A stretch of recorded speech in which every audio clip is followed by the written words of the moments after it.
The Philadelphia Eagles, in spite of their record, are showing some worrying signs. Ones that remind me of their team from a few years ago, and that's the team that they don't want to be. They just blew a 17-3 lead in the fourth quarter, and were just handed their first loss of the season to the Denver Broncos. And this was a loss that, to me at least, felt like it was inevitable. It felt like it was coming at some point based off the way that they had been playing. Because these first 4 weeks, they won every game. But somehow, each week, it felt like there was something that just wasn't quite clicking with this team the same way things were clicking last year. And that's something we really saw in the fourth quarter of this game. It really put everything on display, and it finally led to the Eagles losing a game. Starting with the offense, for most of this year, their aerial attack has been quite stagnant. There have been conversations about A.J. Brown and Devontae Smith perhaps being unhappy with their role in the offense right now, with the way that the offense is functioning. And you can see that, just in the game, the way that it just doesn't look as crisp as it used to, as it did last year. The bread and butter for this offense, though, is usually the run game, but even that has struggled to really take shape these early weeks. And last year, their defense was a great calling card too, but this year, even Quinyon Mitchell and Cooper Jean, who I love as players, they don't quite look the same. Especially in this fourth quarter, there was a decisive play later on in which Courtland Sutton was able to beat Quinyon Mitchell in order to haul in a reception, and I feel like that moment really decided the game. Or at the very least, was a moment where the Eagles were really hoping to stop the Broncos, but they were not able to because of that play. So the Philadelphia Eagles finally, after seeing so many warning signs, they finally lost the game. They are 4-1. So now you can't look at their flaws and their struggles and say, hey, but at least they've still won every game. If they're winning now and they're still showing some worrying signs, how are they going to look when they start putting it all together, right? Are they going to look like the Super Bowl team they were last year? Right now, you're not seeing that. And so I don't know when things are really going to start clicking like they did last year. And this team reminds me of the Philadelphia Eagles team from 2 years ago, the year before they got Saquon Barkley. This was a team that, record-wise, they looked incredible. But week after week, it felt like it was a really close game. And some days you could accept that, like when they played the Buffalo Bills. But there were other times they played a team that felt like they were way below their talent level, but the Eagles always played down to them. And then coming into the season, they went from almost having the one seed in the NFC locked up to being a wild card team and losing 31-9 in the wild card round because of the flaws that they had. That as they kept winning in spite of them, they never quite addressed and eventually led to their downfall. Now this year, I'm seeing more of those similar kinds of flaws, but maybe with being so early on, they can catch on to it and do something about it because they need to. They don't look like a Super Bowl team right now to me.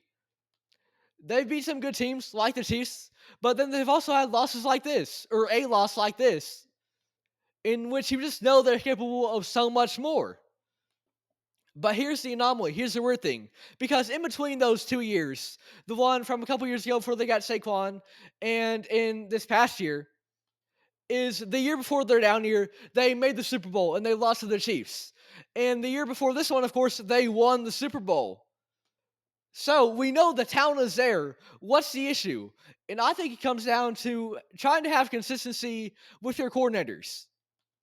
Because in Philly's first time matching up with the Chiefs in the Super Bowl, they lost, and then both their offensive and defensive coordinators, they left, and they found head coaching jobs elsewhere. And it felt like those two guys really understood what the Eagles had, and they maximized their strengths and their talents. So then some new coordinators come in, and the play calling is off. It just doesn't fit, and you see that in their collapse at the end of the season. And then the next year, they bring in Vic Fangio. They bring in a great OC as well. And it works out. Things are clicking again. The coordinators staying able to maximize these talents, and they win the Super Bowl. And this year, Fangio is still here, but the OC is different.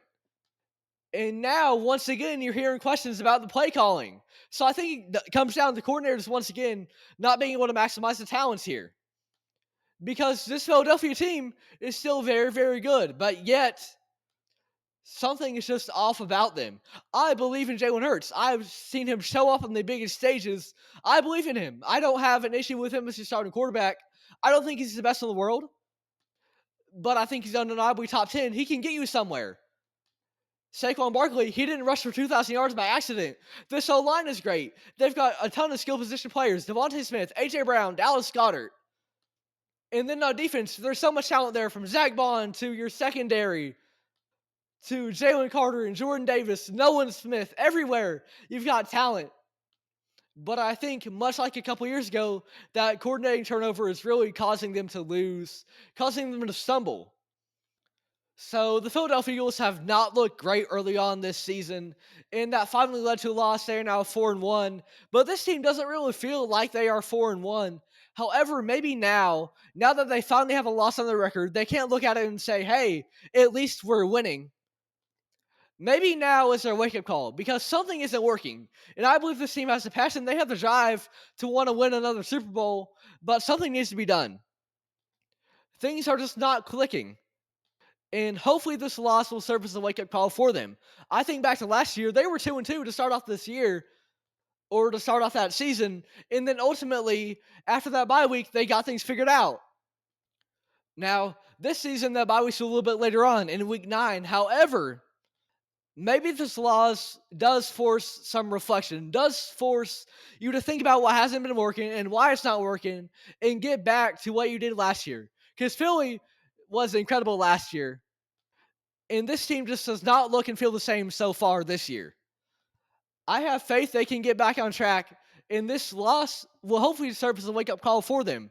Because right now, they don't look like a Super Bowl team, but I know they have the talent in there. And I definitely think some work needs to be done with the OC to just iron things out, figure out how to best maximize this team and the talents that they have. This is a Super Bowl roster, a Super Bowl talent level roster. However, they're not playing up to how they can. And come playoff time, you can't always rely on these close wins. You can't always rely on winning just by talent alone, because then eventually you're going to face a good team and you're going to have a game like this. So Philadelphia, something needs to be done. It's possible that they can win the Super Bowl this year. They have the talent, but maybe this loss needs to serve as a wake-up call for them.